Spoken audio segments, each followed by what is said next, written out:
We were so eager to get to our final destination that we forgot to follow our own travel day rules. So we're going to share with you 5 things that you shouldn't do on a travel day. Yeah, because we really messed this one up. Kinda. So for our most recent travel day, we decided, or rather I decided, that it would be a good idea to get a head start on our trip by leaving after work.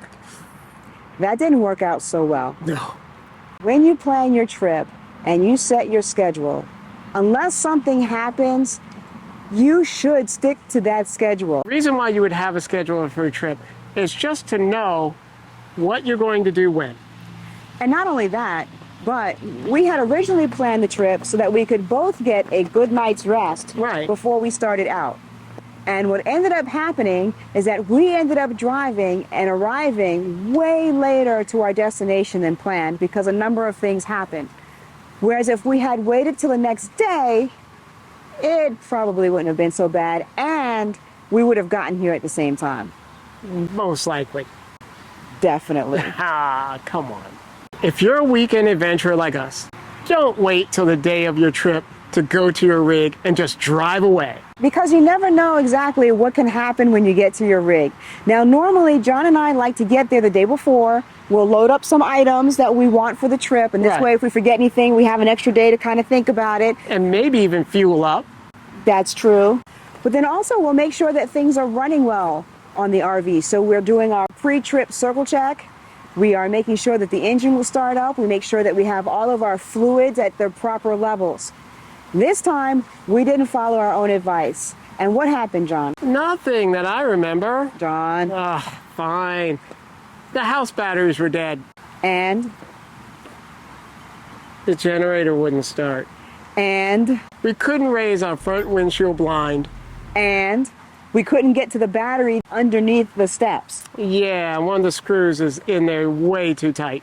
And we realized that we didn't have jumper cables, so we had to run to the store to go buy those. Yes. And once we finally got the generator started, we were 3 hours behind. Yes. And so we had left work, we drove to the rig, we did all this stuff for about 3 hours, and we didn't get to our final destination until after midnight. Which brings us to our next point, arriving to your campground after dark, particularly if you are going to a state or national park. No, it's horrible. And this is where we made a big mistake. Yeah.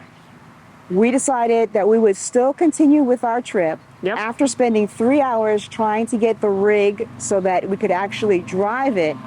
And because of that, we ended up going down some really dark roads and arrived at our campsite in pitch black. And those were dark mountain roads. And John, I swear those animals were staring at me when I was trying to help you back in. Animals. I saw eyes and they were all looking at me. Those deer, you've got to watch out for those deer. Seriously, you do. New Yorkers.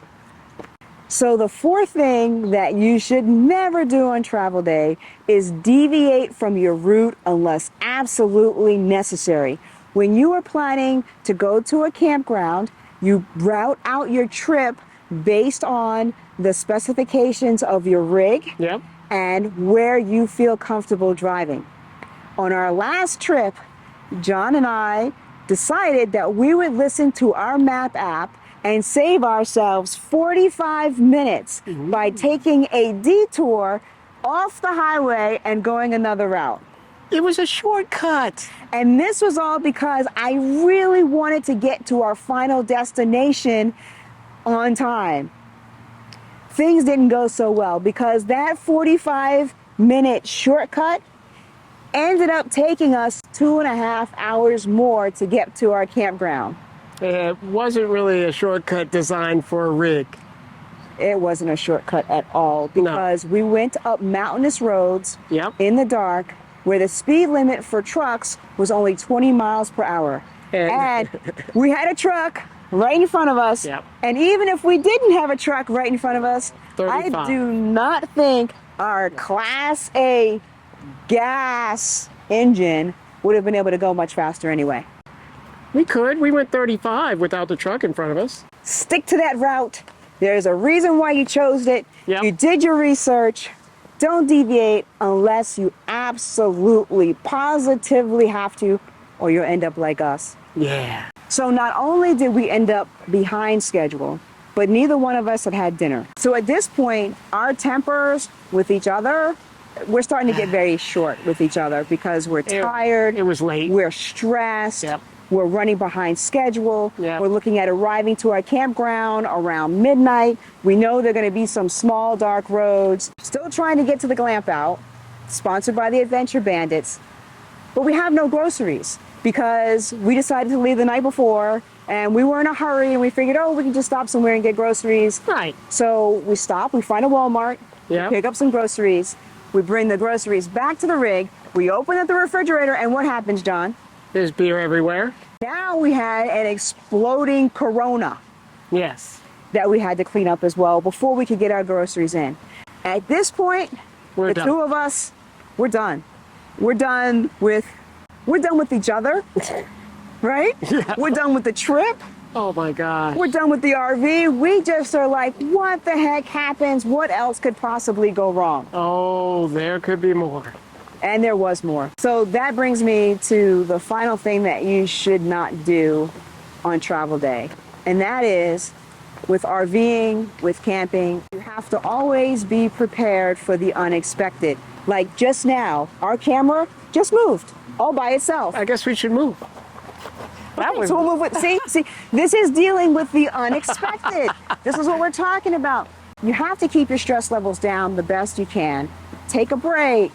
Yep. Calm yourself. Walk away from each other if you have to. Anyway, We just yeah. wanted to put this video out because we wanted to share with you our experience and how important it is to make sure that you stick to your plan. So if you'd like to see more about what happened to us for this trip, if you want to see, what are you doing? That's what the video is going to be. If you want to see more about what happened to us on our trip, you know I can put that video wherever I want. If you want to see more, you know what? He really frustrated me. So if you want to see more about what happened to us on this trip, we're going to put it out as a vlog. So just click right here on John's face. That's not right, people. And if it's not there now, give it a week and we'll put it up.